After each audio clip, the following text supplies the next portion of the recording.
Hello, everyone, and welcome to the webinar. Looks like we have about 200 participants here and growing, so I'm excited to chat with everybody today. I'm Jeff Desjardins from Visual Capitalist. I'm the editor-in-chief there, and we've been around for 13 years now, which is pretty crazy. But over that time, we've obviously pioneered a lot in data storytelling, and I think there's a lot of secrets that we have to share in this area, and we're really excited to dive into some of them today. So yeah, I'm going to get started because we have quite a few slides here, and some people will join us sort of in the middle of things, but hopefully they can pick up in the middle. So we're going to start just by diving into why data storytelling is crucial going into 2025.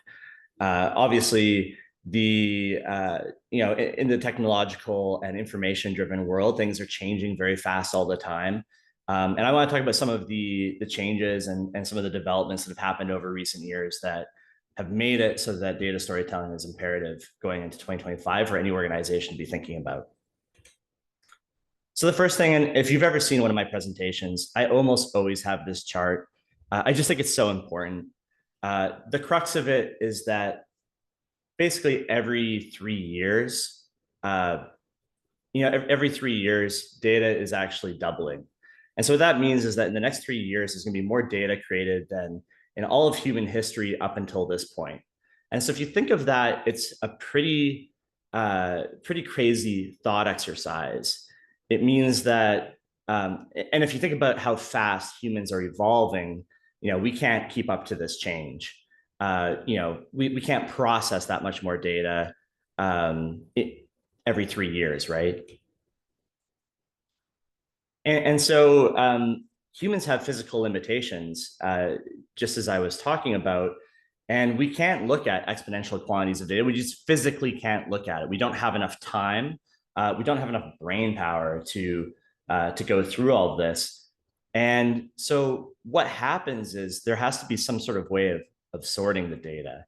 And so when there's, almost like infinite amounts of information, there has to be some sort of a process or way of sorting that so that it can get to humans to properly digest. And so if you look at this little chart I have on power law dynamics, I'm going to talk about it a little bit more later on, but basically the simple way to think about this is that you're generally taking the best and most interesting pieces of data, and those are what call it 20% of the data, this tall head, and that's what gets shared around and spread and processed and understood by people. And then there's this long tail 80% that we don't even look at because we don't have the time to look at it. It's not relevant enough. It's not interesting. And so, the more data there is, the more that gets kind of left behind there. So anyways, how does this data actually get sorted? In the modern environment, we have platforms, we have algorithms, and we have artificial intelligence. And all of these different mechanisms basically decide what data you receive. So it's going to be optimized around a few different factors. One of them is, how do people actually ahead of you, what have they done when they've seen different information? And so if you think of something like a social media feed, they're going to optimize for something like engagement, where the people ahead of you are clicking like on certain things, they're commenting on certain things, and that's going to change what you see in the future. On the same note, it tends to be the content that incites outrage that gets those clicks, that gets those likes, and that gets the attention. One other interesting thing here is that your pre-existing biases and actions also influence what gets shown to you. The world now is hyper-personalized. So if you keep searching for something within a particular window of interest for you, Google and AI and things like that are going to start catering. They're going to start personalizing what you receive back based on what you've shown them. And so this is something that is a concern from the standpoint of it creates echo chambers and confirmation bias and things like that. The other thing that happens is there's systemic biases. There's biases that already exist in the world that that information already gets sort of just naturally sorted by through all these mechanisms. And these are just kind of the different status quo things that we've arrived at, for better or for worse. But yeah, at the end of the day, we don't get to see all the data. We don't actually get to see all the content and information. We get to see what's chosen for us. And one other note here is that I'm generally looking at things here from sort of how an individual approaches looking at information and data in the real world. But that said, there is also an angle to this, which I'll cover a little bit later as well, which really is about information in a corporate environment. So like the way that I'm thinking of this here is like someone who opens their Instagram feed, or someone who goes on Google, or someone who goes on ChatGPT to ask it a question. Like this is all relevant to that. But this stuff also takes place in the workplace, in Slack or Teams, in the emails that you choose to read, the emails that you choose to ignore. And so because this seminar is about sort of the corporate and organizational aspect of it, it's worth thinking about that too. How is information sorted in these environments as well? So I will talk a little bit about that later on also, but so you can sort of think of this through two frames of mind. But regardless how information is sorted, humans are also quite fallible. We have our own weaknesses that exacerbate the situation.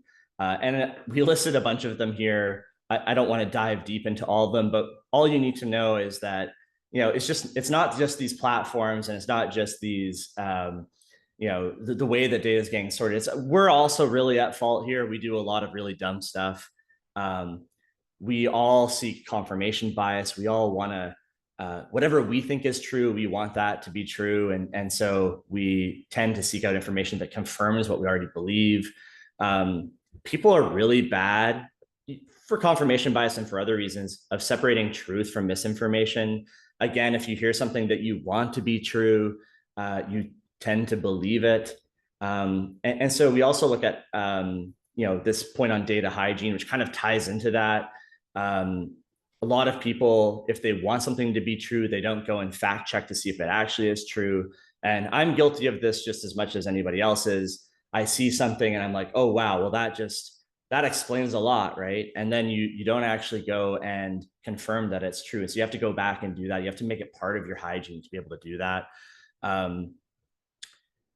There's all these niche platforms now. There used to only be a couple big ones, but now it's sort of branching off to many other niche platforms that are echo chambers that just kind of, they're people that are just saying the same thing over and over, and they all believe the same thing. It's kind of a group thing happening. We're bad at gray thinking, which is this really good concept of people, basically smarter people are able to think of terms that are not just black and white. You're able to apply the sort of nuances and understanding that, sometimes two things can be kind of true. It just kind of depends how you look at them. So there's all these different things that we really exacerbate and make things worse. And the people that feed us content, the people that are actually creating content out there, they look at the systems that exist. They look at you and all of the traits that we just talked about, and they reverse engineer it to make it so that all of this is even worse, right? Content is reverse engineered for clicks. They want people to click through things, and so they make it scandalous or what have you. And again, it's worth thinking about what this looks like in a corporate environment. It's not necessarily going to be the same as the type of clickbait scandalous article that you see pop up in a social feed, but it might be something else that gets the attention of people in an organization when maybe there's some more important data that they should be looking at. So it's worth thinking about this a little bit in that context again. But yeah, deep fake, sensationalism, kind of engaging, creating more tribalism by pegging a piece of data or content to really trigger one side of a particular argument. That's really common. and inducing FOMO. I mean, that's a classic way to get people to look at something and to go and to create engagement with that. So yeah, this is a whole other aspect of things. And so these three previous slides, why is it a problem? Well, this is Seth Godin. He's a marketing genius, but he said this one thing that, again, if you've seen my presentations before, I cover this quite often. And I think this is one of the most important slides to think about in the modern communication environment, which is that there are basically two currencies that you have in an information ecosystem where you're trying to communicate data to someone. There's attention and there's trust. And these are two currencies that you can sometimes trade for one another to get more of one than the other. And I think if you look back at the last three slides and you look back at all of the problems with modern media and communication and data, I think what you see is that it's really tempting to trade away any trust that you've built to get attention, because all of our incentives are based on getting people's attention, right? And because there's so much data out there and so much information, it's really tempting to try and get attention at any one given moment. But the problem is that the way that you get attention in this ecosystem is often you have to trade away trust in order to do it. And what specifically do I mean by that? I think there's many different examples that you can use to look at that.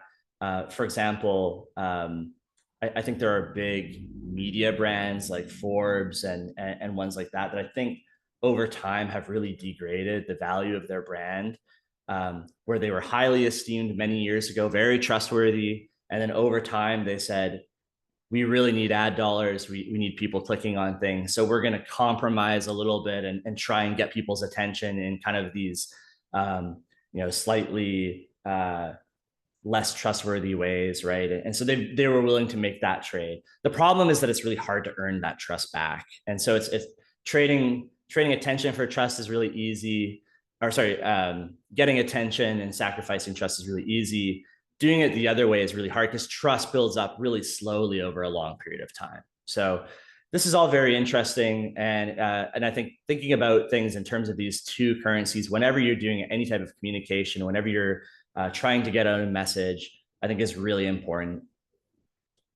But what impact has this had on society and the general information and communication environment? So this is kind of this is my like intro here, and this is kind of like the end point here. We think that the information ecosystem is broken, basically, and I think a lot of people would agree with that. But the big indicator of it being broken is that global trust is at all-time lows or near all-time lows for a ton of these different institutions. Relevant to this conversation, I think big business and newspapers, banks, we're not as bad as Congress, right? But big business is only 16% of people trust big business, right, to do what's right. So this is kind of a big uphill battle to try and if you work for an organization, whether you work for the government, as you can see here, government, not super highly rated here, not very trustworthy. If you work for a big corporation, you work for a bank, an educational institution, all these groups are not as trusted as they used to be. And so for people that are trying to communicate within these organizations, it's an uphill battle, and we need to find ways to rebuild that trust. One interesting exception on the right-hand side here, one thing that stood out to me, there's a couple of segments that are actually close to all-time highs in terms of trust levels. One of them is small business. So if you are a small business, this is one thing that you can actually leverage compared to your bigger business competitors, which is that, and I think this speaks to things like authenticity and like that kind of thing, which is that if you interact with a small business and you're interacting with one person, it feels more like you can trust them rather than a big sort of, big corporation or a big organization where there is no one person that you can directly interact with. And a couple others that were ranked pretty high here. Actually, police is pretty high right now in terms of trust relative to previous periods of time, especially obviously during relative to a few years ago where you had the George Floyd event. You have, I think, I think military and I think church are rating pretty well. But yeah, it's I mean, this is just so important to be thinking about in the context of any communication. Okay, so what was the point of all that? My point is that organizations need to start fighting back on this front. We need to start regaining the trust of people. We need to stop sacrificing our trust in order to just get people's attention. I know how tempting it is. I'm a marketer. That is, what I was trained in before starting Visual Capitalist. I'm involved with our marketing here. I get the trade-off. I get how all of the platforms work. It's really, really hard to, it's really tempting to go try and shout and try and get clicks and try and get eyeballs and to try and to do all those things. But the reality is that you can't do that if you're sacrificing trust, and building up trust is the most important thing. Okay, where does that leave us? It leads me to what we're actually talking about in this seminar, which is data storytelling. And data storytelling, to me, the combination of these three things by adding data and visuals and narrative together, to me, I believe that it actually is this rare medium today that allows you to simultaneously build both trust while capturing people's attention. And we'll talk about each of these elements a little bit more deeply here. Okay, data storytelling builds trust. So this is, kind of what is the first most important thing to talk about here, because we just said that trust is at all-time lows, and that this is really kind of a tough part of the current information ecosystem. And so how does it build trust? Well, the way that we approach data storytelling at Visual Capitalist is we always want to tell the story with the data, yes, but we also want to be transparent with the sources that we use. We want to publicize those sources so that people can go and fact check the data easily. We try and take a neutral point of view. So we're not trying to tell you our opinion on something. We're just trying to show you the data so that you understand it and you can make better decisions. And I think if you put all of these different things together, and as an organization, and you're communicating in this style, and you're either showing your thought leadership, or you're taking things that other people have, other data storytelling that you've seen that relates to your business and sharing it and that kind of thing. I think that what it does, especially again, if you're transparent and show the sources used, and you're not trying to spin it in a, because people have a really good BS detector to tell if you're trying to spin it in a certain way. I think that if you're able to show it in as neutral way of possible, and you're able to do this consistently over a long period of time, I think you are able to build trust. And I think that's one of the reasons why, like, Visual Capitalist gets 12 million visits a month now.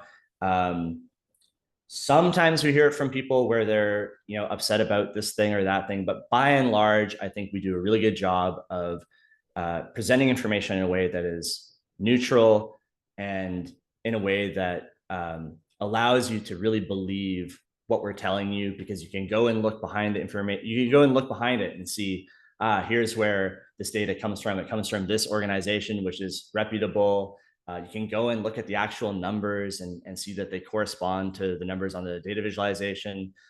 So there's just all these, it's kind of like a self-reinforcing mechanism that allows you to see that this is true. And so you do that over a long period of time, whether you're an organization or an individual, or any type of company, and your trust is going to increase. Okay, increasing trust is one part of the equation, but what about the other part?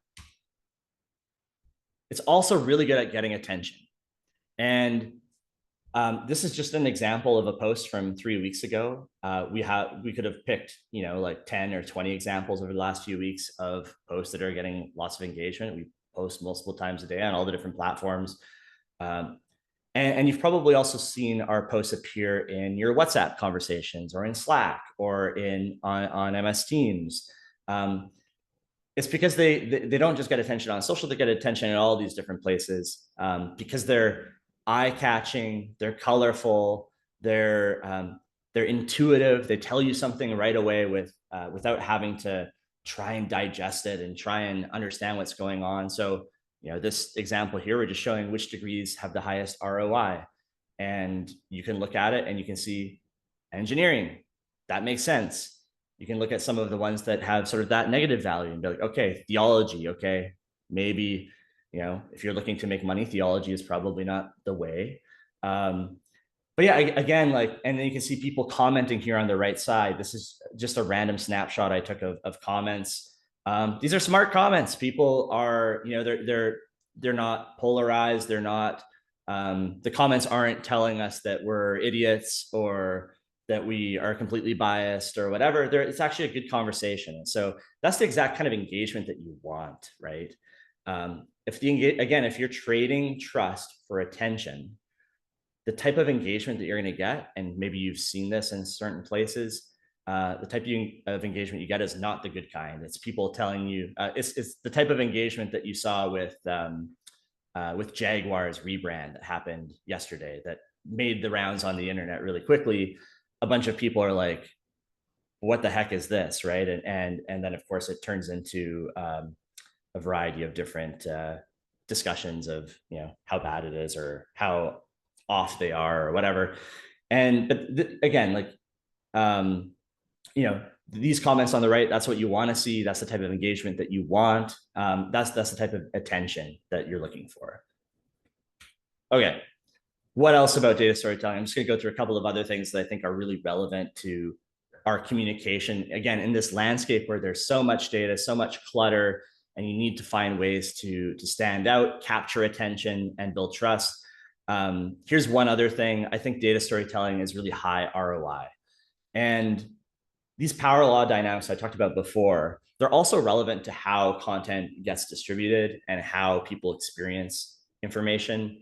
And really, if you've ever published something on, the easiest way to understand this and to think about this again is thinking about social media platforms or something like that. And by the way, this still applies in some sense to email or Slack or any of these other platforms, just kind of in a different way. But the easiest way that we've all experienced is to think about it through the lens of social media.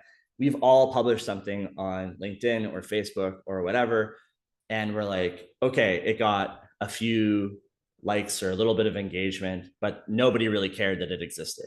It's because the algorithm looks at it and it's like, this is not being engaged with in the top X%.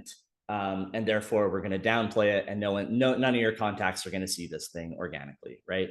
So that's this long tail that I'm showing here on the right side. Basically, most posts and content, most data, most information ends up in this long tail that doesn't really get seen by many people. And the left side, the tall head here, more often than not, a really good data story can, again, because it is capturing people's attention and because it's also trustworthy, it can end up in if you do it right, on the left side here. And so you'll have posts or content similar to what I just showed you, which is it's getting a ton of engagement and the good kind, and it's getting spread around, and people like it. They're sharing it. They're embedding it and posting it on WhatsApp or emailing it to a friend or whatnot. And that's the exact kind of like word of mouth that's really valuable from like a communication standpoint, right? Where you don't have to pay again to get it seen by people. You get it out there and people just digest it and they want it and they want to share it. And that's just really advantageous. It's very high ROI. And of course, not everything hits on that left side in terms of data stories, but many do. And we have thousands of examples of it. So it is one way to kind of help hack this kind of power law dynamic. And the last thing that I'll just quickly share here as well is data storytelling keeps audience engaged through variety. It's not like there's just one type of data storytelling. As we'll talk about a little bit later, there's many different ways that you can do this. And these are just three examples from different clients and editorial content that we've created. The first one is with McKinsey. It's a long form piece that tells the story about some of their thought leadership in the banking sector. In the middle one, where this is through working with Morningstar, just talking about similarly, it's talking about all the instead of data being exponential, it's talking about the million investment choices that exist. But again, we're showing these things in very different ways. And then there's a tree map on the right here, again, a different form of data visualization. And so you can really change things up to, again, to keep people engaged and to keep them experiencing new things, because as you know, if you keep on doing the same thing over and over and over, unless if that thing is really, really, really good and people are looking forward to it, it's easier to get lost in the clutter, and you want to have some variety, right? Okay, what are some trends for organizations that I think are interesting in this space? Where are we evolving? What direction are we going? Before I talk about that, I'll just talk about what is our authority to even talk about this. Visual Capitalist, if you're not as familiar with us, we've published 4,500 different data visualizations over the last 13 years. We have 12 million people that visit our website each month, almost 400,000 people that get our daily email, and a wide social reach. And you've probably seen our stuff spread around everywhere. So we know this space well, and we are some of the pioneers that built it in the like business side of things. And so yeah, we are an authority on this topic. And the things I'm going to talk to you about just now are things that we've experienced, the things that we've seen change. So this is an example of the type of work that we used to do maybe like 5, 6, 7 years ago. We used to do these really long form story driven pieces, and you would scroll through them and it would tell you the story and it would be this long narrative. And I love these pieces, by the way. Some of these are my favorites, right? But the way that the information ecosystem has changed, and the way, because again, there's more and more content and it's faster and faster hitting, and attention spans are decreased. This doesn't really work that well. It works. It's not very high ROI, in my opinion.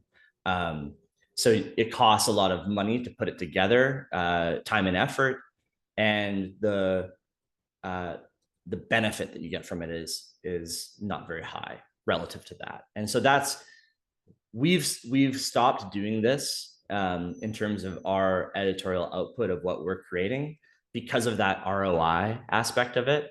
And then the other just like reality of it, and something I'll show in a second that I think is really interesting, is that people are just on their phones much more now. And this type of content is less geared to that medium. So what are we doing now? We're doing faster hitting, smaller pieces of content that are still using the same mechanisms that we're using in the storytelling. We're just breaking up the stories into smaller bits. And the reason why this is important or interesting is, in the old days, when I was showing you these longer form pieces of content, we used to only publish one per day. And with these pieces of content, we're actually publishing around 5 a day. And so we're actually able to create 5 of these different pieces of content each day and publish them. And they're all on different topics. And from an editorial point of view, that's also useful because we're able to cover a wide range of things rather than, depending on what's trending at any given moment. We have sort of 5 shots on goal instead of 1, because we used to create these really long form pieces of content. And if it didn't hit, you're like, oh, well, that was a lot of work and that went in, and we didn't really get a response from it. Now we have 5 shots on goal a day, and something is likely to hit. So it's the same mechanism, same type of.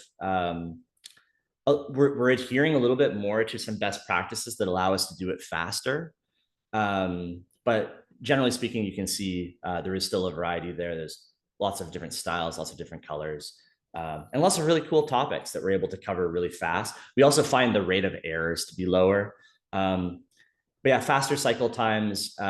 We do it faster because like social media and Google and all these different algorithms and stuff, they also operate on this much faster cycle now, where if you get referred traffic through something, it happens very fast and it ends very fast now. So that's the other thing to consider here as well. And that's what I mean by faster cycle times. So we're kind of, we changed our style to adhere to that cycle. And also when we work with external clients now, we also advise them to go this route as well, just because again, like if you create something great, but nobody sees it, it's not that valuable, right? So you want to have multiple shots on goal.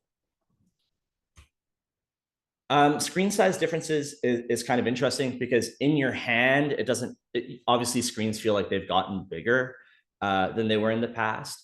But the other factor is that the amount of pixels that you can squeeze into a screen has also increased technologically as well. So it's not just, oh, the phone has doubled in size. The amount of pixels that are being displayed on your phone is actually, when I did this analysis, this was a couple of years ago, 260% increase from 2014 to 2022 or something like that. So it's actually like a triple, quadruple, basically, of the amount of pixels that can be crammed into a phone. And so why is this relevant?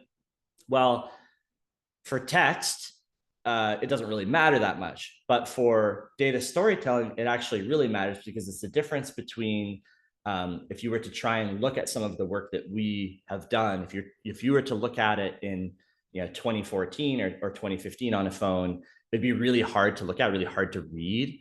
But if you were to look at it now, your phone is very high fidelity and you can see it. And so that's another reason why data storytelling is having a moment right now. It's because everybody's on their phones. And as you can see here, starting in 2021, 76% of Visual Capitalist traffic was mobile. So more people are on their phones. That's how they're absorbing content. And if you're in the corporate world or in a organization or government or whatever, like you have to be thinking about this, right?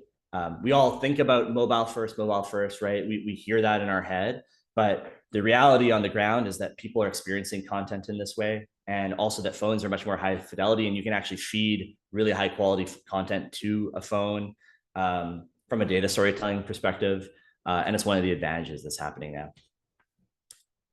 now. This is another thing that we've done, and this kind of ties into the cycle times and other things I was just talking about. In the business world and in the corporate world, it's very common to say, hey, we're going to go and do a bunch of research. We're going to create a white paper or a report. We're going to publish that. We're going to create a little lead gen form that to access the report, you have to go and enter in your email or whatever. It's totally a good method to for B2B or what have you to get that message out there and to show that you're a thought leader in a particular area. But does this make sense in 2025? Again, we're going back to our friend Seth here, attention versus trust. Taking those two things in mind, is this the best route to go? And my answer to it is that yes, it is, except what you should do is take the report and create it from a visual standpoint where you have multiple different data stories in that report. Then you chop up that report into the smaller data stories, and then you use those little data stories as standalone social, blog, across all your different channels. And you use those as kind of the centerpieces to create attention. Again, the report itself, it's hard to, unless if it's its findings are like totally mind-blowing, it's going to be hard to generate that attention in the modern information environment. And you want to create little chunks of it that you can use to capture people's eyeballs and then get them interested in the wider report. And so this is kind of a tactic that we use with a lot of our different companies and organizations we work with. And it's also very smart from an ROI perspective, in that you've already created them for the main report and now you're just chopping them up and using them elsewhere. But they can be really powerful in terms of making the footprint of the report much wider and getting much higher ROI out of all this research that some companies pay hundreds of thousands of dollars to do. And I can't imagine doing, spending $500,000 putting together research and then distributing it, and only, 300 people go and look at it, right? That must be, devastating, right? And so the question is, how do we expand that footprint? How do we get to more people so that you're hitting the person that you want to hit with that research, with that white paper? But yeah, this is a good method. And then one other, just talk about external versus internal. Again, this is something that we referenced earlier, which is communication to the outside world is different than what you're communicating internally within a company. But data storytelling can play a role in both. And on the external side, this is a chart that we published today with BHP. I thought it was kind of cool, so I just plugged it in here. It's a chart that shows the sizes of copper deposits. Basically, over time, they're becoming deeper and deeper and harder to get at. And so this shows that really well from 1900 to 2020. So I thought it was cool. And each circle is the size of a deposit. And that's a neat chart. But obviously, their message they're trying to communicate with the world is, hey, copper deposits are harder to find. They're getting more expensive. More money is going to have to be spent in order to find the next big copper deposit, generally speaking. So like that, those are kind of the messages. And also, their call to action here obviously is, if you want more insights on this, they have an economic and commodity outlook, so you should sign up for that. So that's different than on the internal side here, where you're communicating within an organization. And so I just pulled up kind of a random BI dashboard here. This looks to be sales related, but this is still data storytelling, and this particular instance is less of the storytelling and more of the data. And I think that's useful on many instances. But I also believe, and we've worked with other clients, that the feeling is within their organization that in the organization there's too much data. So it's the same trend that we see in the outside world. They have too much data, so the same principles that I was talking about earlier in the presentation apply.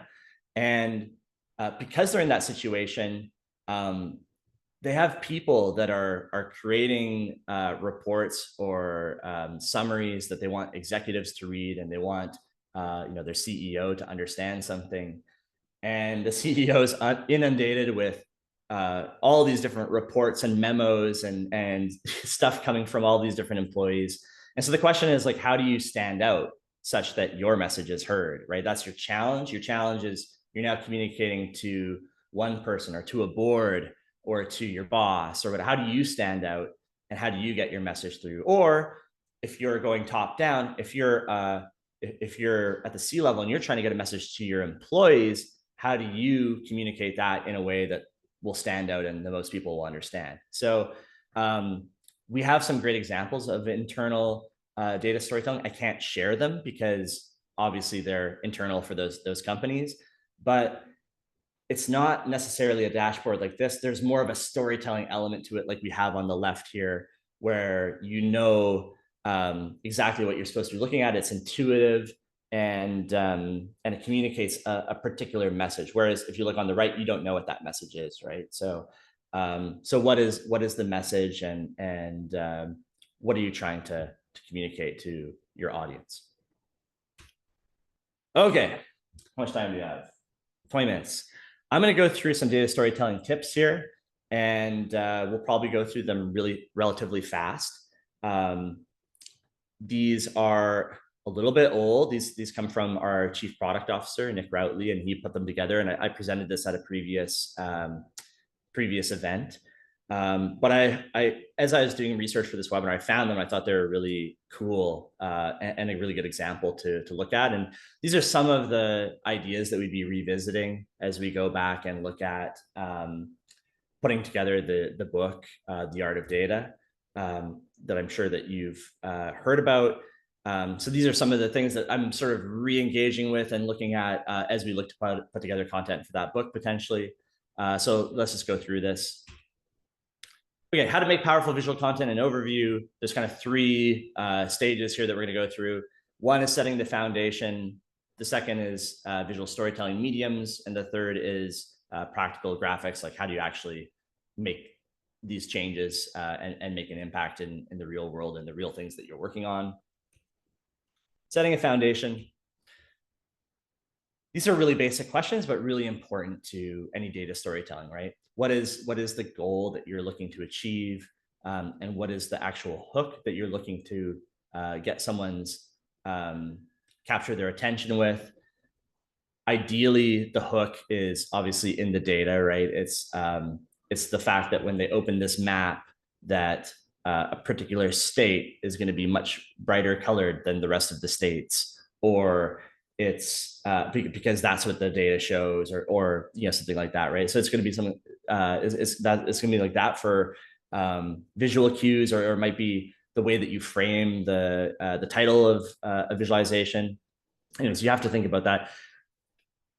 Can we actually execute on this thing? Are we building from first principles? Are we building it from scratch? Or are we taking something that exists and adapting it? So these are all kind of important things to be looking at.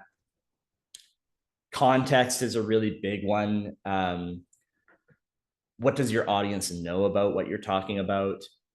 This is just a hilarious comic that shows that if you don't actually know that this is an elephant that you're looking at or touching, and you're only touching one small part of its body, like it's a tree, or it's a snake, it's a rope, it's a fan. They're all very different depending on where you are and looking at it, right? But if you know the whole context of that this is an elephant, you're thinking about it much differently. And so from a data storytelling perspective, I guess the question is, who are you communicating to, and what do they know about what you're talking about? If they know nothing, your approach can be very different than if they know a lot about that topic. I call this the insight sweet spot, and it's in between kind of these two extremes.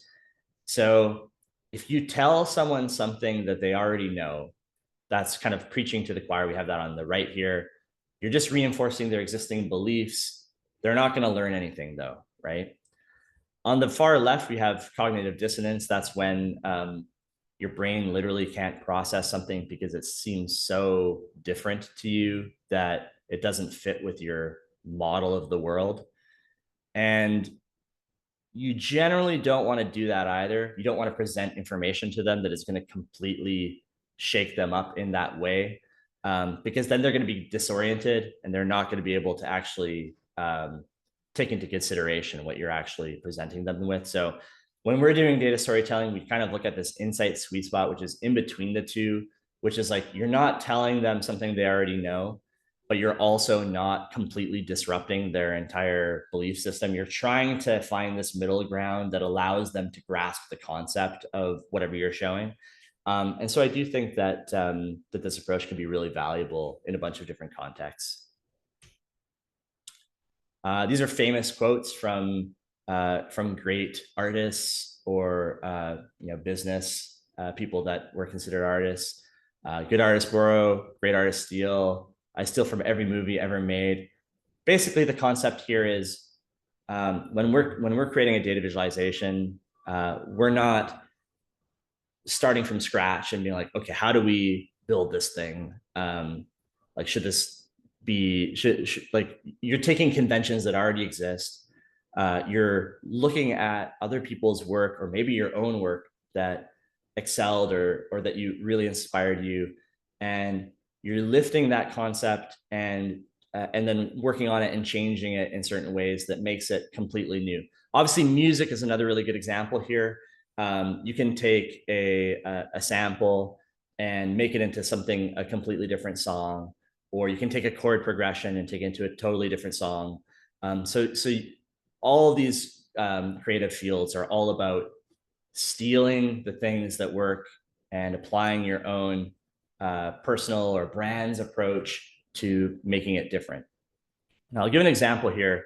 On the left, this is a visualization that we found.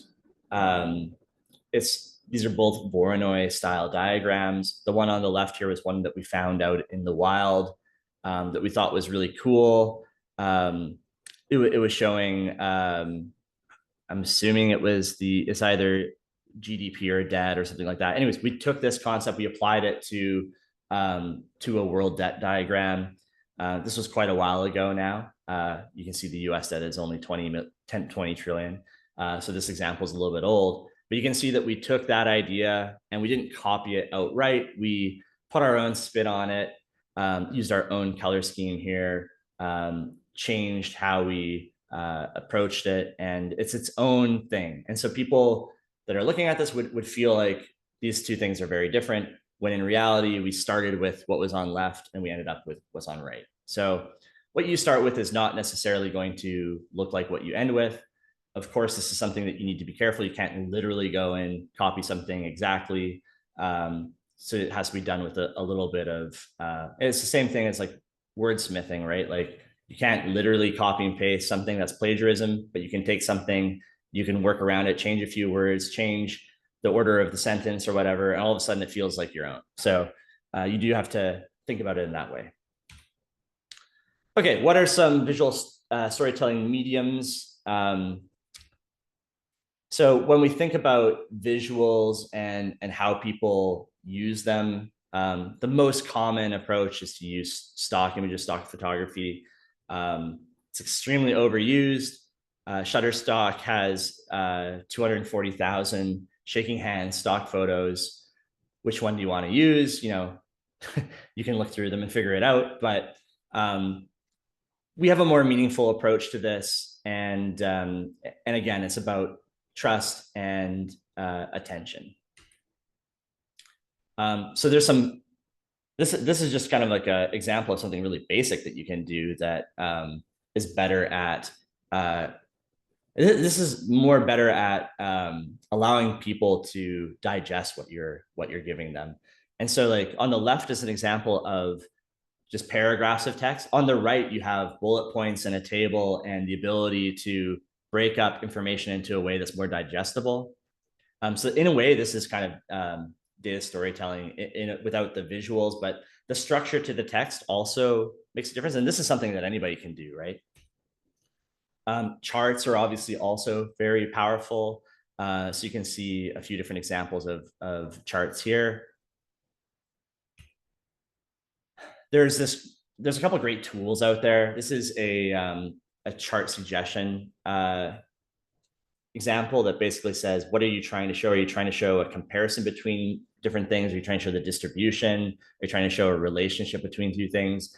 And then it helps you figure out where to go from there of what's going to be an effective way of conveying that data.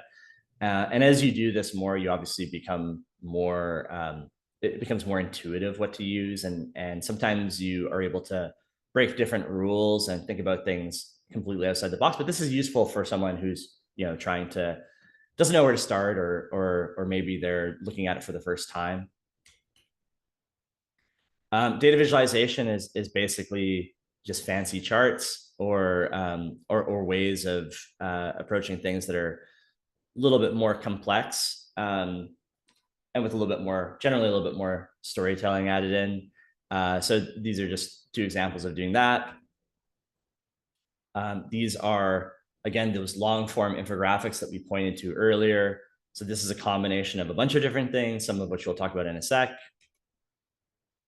Okay, 6 techniques to tell stories visually. So I'm going to show you 6 different graphics that we've done, and they're all using different mechanisms to showcase them. 1, narrative. So this graphic is a long time ago that we did on Vancouver's real estate mania that was occurring. And so this is a pure story, basically a story backed with data. But in this case, we chose to add a lot of story elements into it that were front and center, because there was a lot of like interesting little tidbits that occurred within this context of like some, you know, tiny little shack selling for millions of dollars or whatever. We want to include those stories and examples as a part of this whole narrative. And so having the context and being able to help people connect with the subject matter is really helpful in this approach. Qualitative, this is when you don't have as much hard data to work with. And so this example, when you're doing kind of like a qualitative mechanism, you're often categorizing things, or you're often using iconography and things like that to help tell a story. We also have a quote from Ben Franklin there that also helps make an impact. So in a qualitative type data storytelling, it's more about the structure and being able to categorize the information in a way that is more digestible. Conceptual, this is using Gartner's hype cycle method that they have that they use to show what is kind of peaking in hype at a given, what technologies are peaking in hype at a given time. And so in this visualization, we just showed throughout the years different technologies and where they were at the hype cycle at those points in time. And so this is conceptual. This is not actually this is not data, but it's data adjacent. It's using a concept that was created that's highly intuitive to help understand what's going on, and then you're plotting the information on it in a way that makes it easier to understand what was peaking at certain times. Process and composition. So these are kind of diagrams and flow charts and ways of showing information. On the left side, we're showing different types of blockchain smart contracts and how they work and examples of them, and obviously increasing complexity going out through the process. So you can communicate in this way as well if that's what you're trying to show. On the right is how water locks work in a canal. Visual metaphors. When we created a piece on this, basically the social media universe, the concept was that there's so many users of these different platforms that they could be a planet. And so we started thinking about, well, what if Facebook was a planet, and what if WeChat was a planet, and so on. And so we created this metaphor throughout the piece that made it different and helped it hit home in a different way than if we were to just chart it. Sequential anchoring. So this is just taking it's taking a chart where you have dates, and you have those dates corresponding to certain prices. By the way, this is Bitcoin at $10,000, which right now it's close to $100,000. So slightly different time. Again, this is an older presentation, but you can see that what we did is we used those prices and dates, and we anchored different milestones off them, different commentary, different events, changes in, at this time, ICOs were a big thing. So we showed when the value of ICOs happening at given times. And so you can use a set of data as a canvas, and then you can start putting information on top of that canvas in a way that adds a level of complexity and storytelling to it where people can explore it. So that's kind of interesting as well. Okay, I'm going to quickly talk. Well, okay, I got to go this quick. Practical graphics. These are just some really basic things that you can do to simplify things. And even if you're not a graphic designer, just to do better work in any presentation that you're doing. So the example on the right has a bunch of lines going everywhere. The example on the left, we've just killed off a lot of this junk, all these dates, all these numbers, and all these multiple lines. It's much easier to see what's going on the left by looking at these are kind of like spark lines. But yeah, much easier to tell the story. So anyone can do this. Don't do anything gimmicky, none of these 3D charts, none of this, these weird exponential, I guess like Venn diagrams. If you're making a map, you want the color that stands out to be very different from the base color. So here on the left, you can see that the lower GDP states are closer to the base color behind the map. Likewise, on the right side of the map, you can see that the parts that stand out the most with the most population or whatever it's showing are the yellow bits versus the black. This is just a quick note on accessibility. A lot of men especially are red-green colorblind, as am I. And on this left map, I can't tell what's going on at all. Even though red and green are common colors that you'd use for this kind of thing, I can't tell the difference between them at all. On the right, you can see two quick examples of ways that you can play with this. So instead of using a similar red and green in terms of contrast and hue, you can change those things up to make them so that they're a little bit different, in order to if you're using this kind of color scheme to make it work, even for colorblind people. By the way, these are my favorite color palettes, and we use them a lot at Visual Capitalist. These are actually colorblind friendly color palettes. So um, even though I can't tell you what some of the colors are in them, I can tell you that they're different. And that's what's important in these kinds of visualizations, being able to show the differences and the gradients and so on. Okay, last few minutes here, I'm going to get to the grifting part. This was a free webinar, so you should expect this. I'm just going to talk about a couple of things that we're working on right now, including the art of data, and areas where we could use your help. So we announced a week ago that we're doing a book called The Art of Data. I want to cover all the secrets that we're doing that we've learned in 13 years of doing Visual Capitalist, including building on some of the things that we talked about here, obviously in much, much more depth. And so we launched it as a Kickstarter project. There's about 5 days to go on this project, and we're not even halfway at reaching the goal right now. So your help in helping contribute to that is very helpful. It'll make sure that the project happens. On Kickstarter, if you don't reach your goal, the project doesn't happen. So if we don't reach that goal, we're not going to make the book. We need to reach that goal in order for it to be worth us our time and effort to go and make the book. So that's kind of where we are now. We've been very successful in these projects in the past. We've published 2 books before. We also created an app which is called Voronoi now. All these things have gone well. They've all been highly rated. They've all raised much more money. So we have a really good track record with this stuff. The book is going to be good. I can promise you that. The one easiest way that you can contribute is I've done a ton of different speaking engagements in the past. I plan to do a bunch in association with this book. And so I've created the Art of Data speaking tour. And basically, it's one of the pledge options at the bottom of the Kickstarter.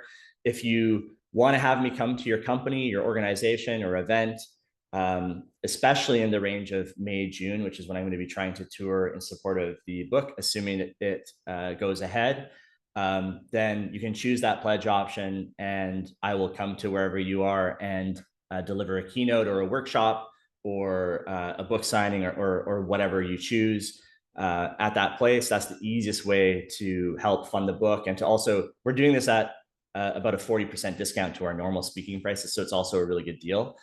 So take a look at that option if you have the ability to do something like that. 2 other quick things. One is that we also launched an app called Voronoi, which has all the Visual Capitalist content, along with content from many other awesome creators, all in one place. We launched that about 11 months ago. It's free. It's really awesome, and you should check it out if you can. If you search for Visual Capitalist or just Voronoi on the Google Play or on the App Store, it'll come up. It's rated pretty highly, and we think you'll enjoy it.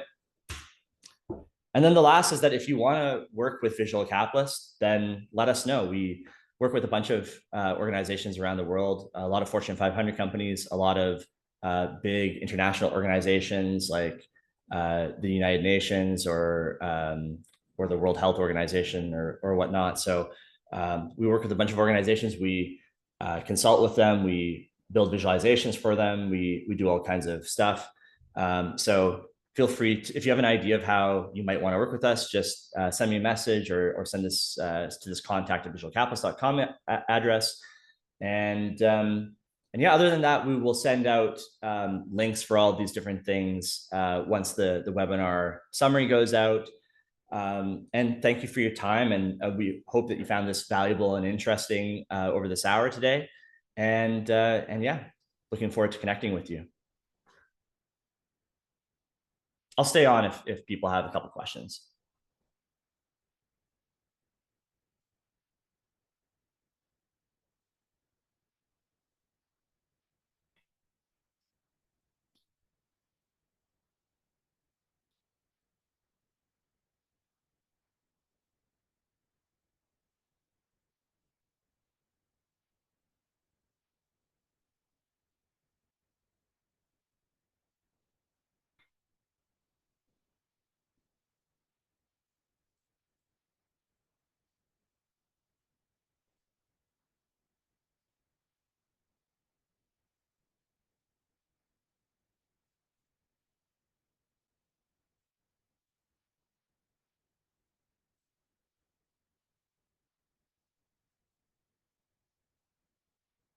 Okay, here we go. I see the Q&A here. I was just looking for it. I only saw the chat here, but now I see the Q&A. Okay, so looks like we tried to answer a lot of the questions here in thanks to Michelle for helping go through this.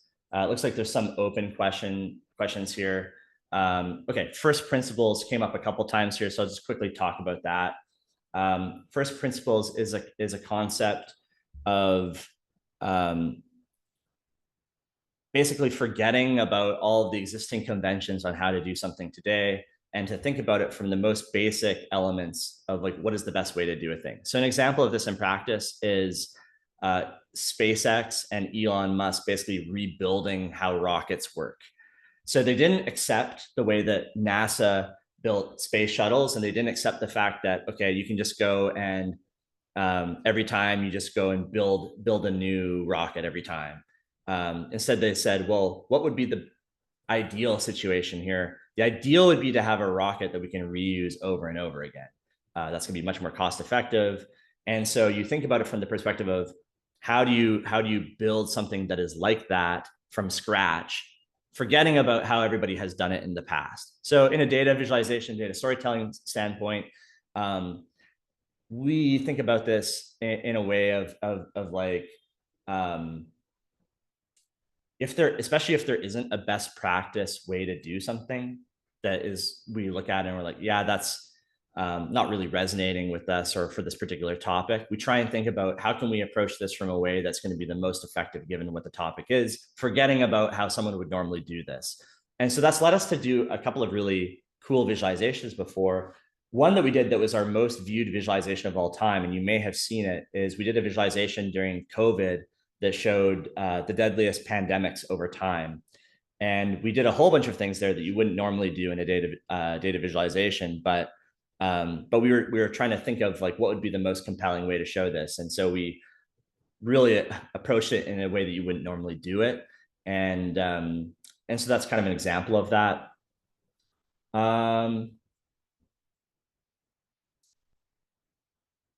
Do you do online courses for data visualization? No. However, we do want to, that is something that we do want to tackle. I think that especially with the new platform that we've built, Voronoi, one of the goals there is to enable anyone to create data visualizations and for us to build up the resources that we have around this topic. This is why we thought that the book would come at a good time, because we have all this knowledge built up within the company, and we just haven't had time because we're always trying to do this thing or that thing to go and lay it all in one place and to start building some different courses and some resources off of it for you guys. And so that's something that we want to start doing in the next in 2025, based off of if we are able to make the book happen. So that's an area that I want to dive into for sure, but currently we don't have any courses right now, unfortunately. What is your background and how did you start Visual Capitalist? Okay, that is a long story. My background is marketing. So I did a marketing degree. I worked for an agency, and then I worked for some companies that were doing basically some publicly traded companies.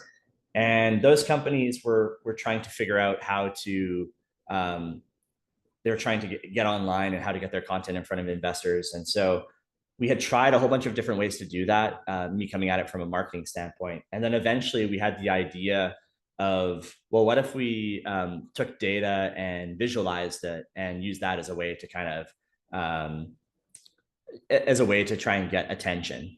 And we went through many different iterations of this. It turned out people didn't like looking at information that was like very promotional about a company.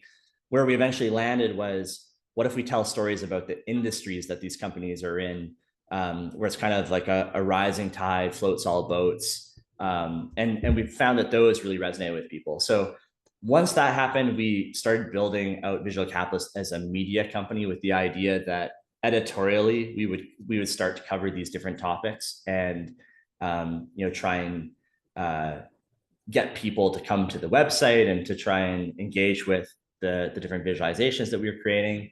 And so as we built up that audience, it opened up opportunities for advertising and consulting and all of those things. So, but yeah, there's lots of twists and turns along the way, and that's kind of how we got there. Um,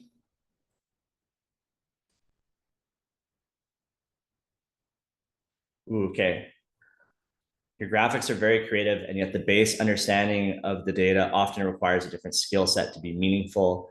How do you organize your team on a story? How many people are involved? How do you marry the technical and the creative?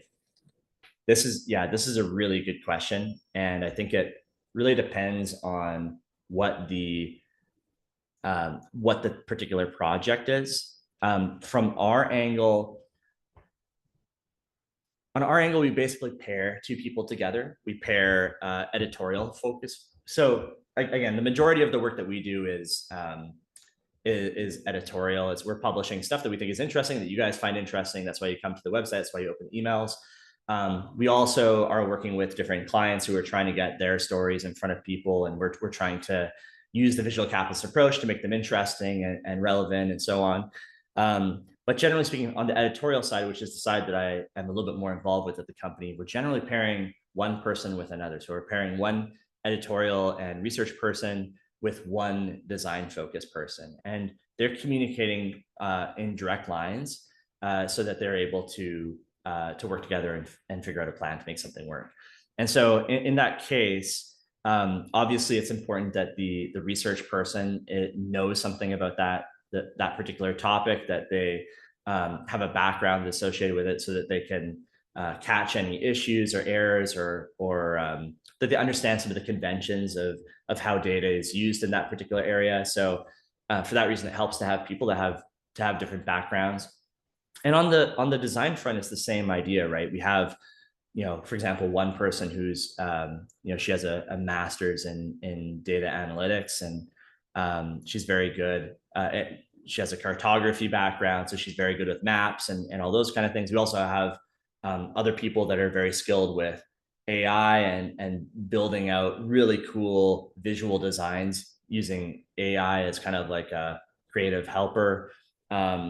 So from that standpoint, you have to kind of match that skill and that specialization with what you're trying to create. And so, like, we have a luxury here of having multiple people that are good at different things. And so you tend to want to match the right person to the right job depending on what you're trying to create.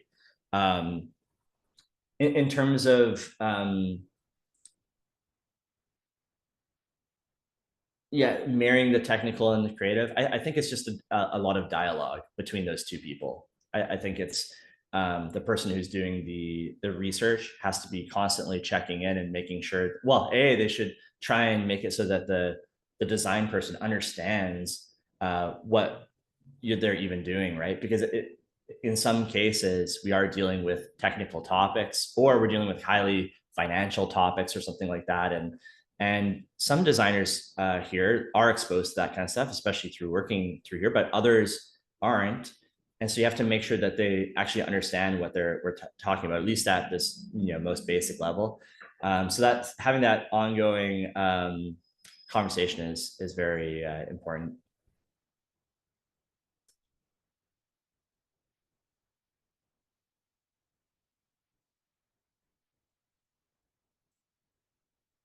Yeah, unfortunately, noun.io, I don't know it, so can't talk to that. Um, why visual capitalist and not visual capital? I always thought that if we were to start some sort of a company that was investing in data visualization or data storytelling, that we could call the parent company Visual Capital, but yeah, we haven't gotten to that point yet. Question was not answered, then it is a rhetorical question. Okay. I don't know what the question was. So, but maybe I can find it here.